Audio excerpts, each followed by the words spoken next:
დედაქალაქის მერის მთავარ პროკურატურაში დაბარებას ერთიანი ნაციონალური მოძრაობა პოლიტიკურ ზეწოლად აფასებს და ადგილობრივი თვითმმართველობის მოახლოებულ არჩევნებს უკავშირებს. მშრომის საბჭოს ყოფილი თავმჯდომარე გიგა ბოკერია პროკურატურას მერიის თანამშრომლებზე ზეწოლის გზით უგულავას წინააღმდეგ ჩვენებების მიღების ცდილობაში ადანაშაულებს. დედაქალაქის მერის საგამოძიებო უწყებაში დაბარება მოსალოდნელი იყო მართველი გუნდისთვის. ზვია ძიძიგურის განცხადებით, ძველი თბილისის განვითარების ფონდის საქმის გამოძიება ჯერ არ დასრულებულა, ამიტომ უგულავას დაკითხვაზე დაბარება ნორმალურია.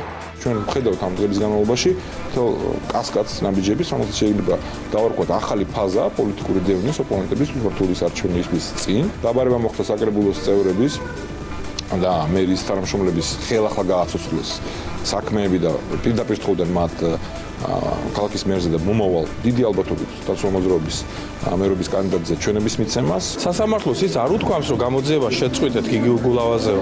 ამიტომ გიგი უგულავას საქმე არ არის დამთავრებული და ვისთვისაა მოულოდნელი ისო დაკითხვაზე დაიბარეს.